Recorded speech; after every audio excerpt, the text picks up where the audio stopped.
Patay na ang ilaw sa loob ng establishmentong ito ng pasukin ng suspect, isang minor de edad. Pero sa kanyang mga kilos at galaw, walang sino mang mag-aakala na ito pala ay bata. 13,000 piso ang nakuha niya sa drawer. Ang insidenteng ito, isa lang daw sa mga kaso ng sunod-sunod na panluloob sa mga bahay at establishmento sa Cabias Road, Quezon City na kinababahala ng mga residente. In a span of 6 months, so sunod-sunod yung nangyayaring nakawan. And then lately, weekly na po siya. 2 linggo pa lang nakalilipas nang may magtangkang pasukin ang hilera ng mga apartment unit na ito. Sa ibang establishmento, halos pare-pareho ang estilo ng panluloob. Bata rin daw ang ginagamit.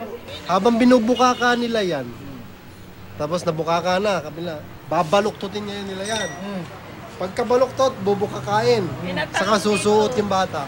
Before doon, ito na ho yung nakita namin, binuksan din. Pero hindi tinuloy, no? Hindi po tinuloy dahil may aso po kami. Panawagan ng mga residente sa barangay na nakakasakop sa kanila, dalasan ang pagpapatrolya ng mga tanod.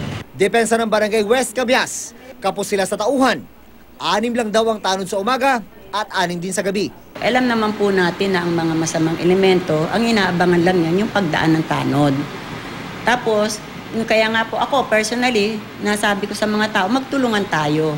Aminado ang barangay, madalas talaga sa mga reklamong nakakarating sa kanila ay mga minor de edad ang sangkot.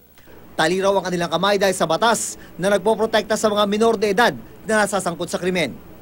Pero sa ilalim ng Juvenile Justice and Welfare Act, bagamat exempted sa criminal liability ang mga batang edad 15 pababa, kailangan silang sumailalim sa mga intervention program ng DSWD kapag napatunayang may sala. Maaari ring papanagutin ang mga magulang na mapapatunayang nagpabaya. June Veneracion, Nakatutok, 24 Oras.